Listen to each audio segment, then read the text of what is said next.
Hello दोस्तों, स्वागत है आपका एक बार फिर से आज की हमारी नई वीडियो में। आज हम इस वीडियो में बात करने वाले हैं बीर अब्दुल हमीद के जीवन को लेकर। उनके जीवन से संबंधित सारी जानकारी आपको देने वाले हैं। बीर अब्दुल हमीद भारतीय सेना के हवलदार रहे। देश के जाबाज योद्धा थे जिन्होंने अपनी वीरता और साहस का परिचय देते हुए पाकिस्तान के 8 पैटर्न टैंकों को ध्वस्त कर दिया था। बीर अब्दुल हमीद को उनकी असाधारण बहादुरी के लिए महावीर चक्र और परमवीर चक्र से भी सम्मानित किया गया। तो चलिए दोस्तों, इस वीडियो में जानते हैं उनके जीवन को लेकर पूरी घटनाक्रम के बारे में और क्या उनका आर्मी में योगदान रहा देश के लिए। तो बताना चाहूँगा, बीर अब्दुल हमीद का जन्म 1 जुलाई 1933 को उत्तर प्रदेश के गाजीपुर जिले में स्थित धर्मपुर नाम के एक छोटे से गांव में एक मुस्लिम परिवार में हुआ था। बीर अब्दुल हमीद के पिता का नाम मोहम्मद उस्मान था। अब्दुल हमीद के परिजन अपना गुजर बसर करने के लिए कपड़ों की सिलाई का काम करते थे।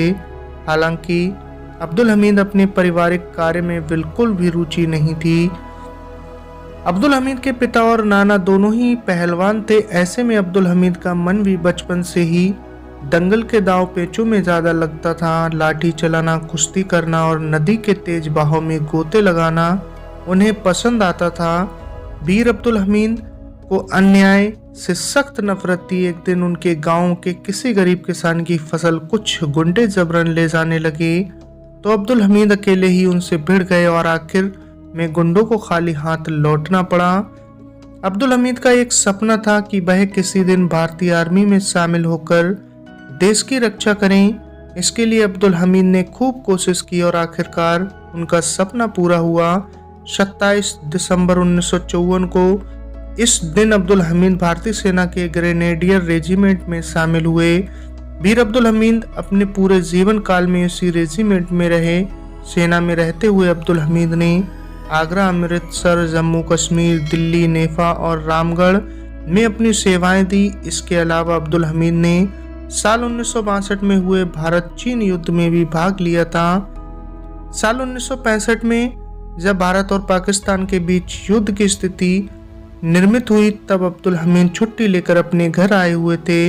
उन्हें अचानक आदेश मिला कि उनकी छुट्टी कैंसिल हो गई है और उन्हें वापस ड्यूटी पर लौटना होगा। कहा जाता है कि उस समय अब्दुल हमीद की पत्नी रसूलन बीबी ने उन्हें रोकने की कोशिश की, लेकिन उन्होंने ये कहते हुए मना कर दिया कि देश के लिए उन्हें जाना ही होगा। इस तरह अब्दुल हमीद वापस ड्यूटी पर लौट गए और भारत पाकिस्तान के बीच युद्ध शुरू हो गया। एक रिपोर्ट के अनुसार 9 सितंबर को भारत पाकिस्तान युद्ध के दौरान अब्दुल हमीद चीमा गांव के बाहरी इलाके में गन्ने के खेतों के बीच बैठे थे। तभी उन्हें पाकिस्तानी टैंकों की आवाज़ सुनाई दी। वह अपनी पोजीशन लेकर बैठ गए। कुछ ही देर में उन्हें पाकिस्तानी टैंक नजर आए। अब्दुल हमीद ने कुछ देर इंतजार किया और जैसे ही पाकिस्तानी टैंक उनकी रिकायलेस गन की रेंज में आए उन्होंने फायर कर दिया। अब्दुल हमीद ने एक के बाद एक 4 पाकिस्तानी टैंकों को उड़ा दिया।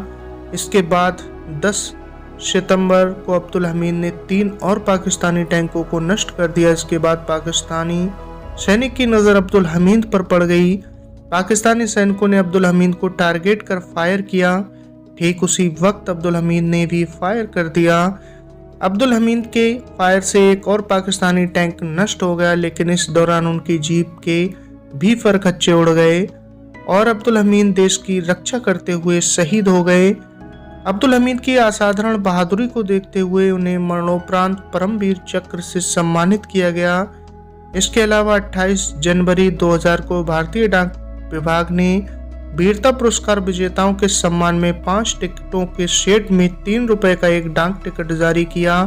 इस डाक टिकट पर रिकायलेस राइफल से गोली चलाते हुए जीप पर सवार बीर अब्दुल हमीद की तस्वीर बनी हुई है। तो दोस्तों, कैसी लगी आपको ये जानकारी बीर अब्दुल हमीद के जीवन से संबंधित? हमें कमेंट्स बॉक्स में ज़रूर बताएं। और दोस्तों, ऐसे ही एक से एक बेहतर स्टोरी सुनने के लिए, बेहतर हिस्ट्री जानने के लिए हमारे चैनल को सब्सक्राइब करते हैं। मिलते हैं फिर अगली वीडियो में एक नई कहानी के साथ।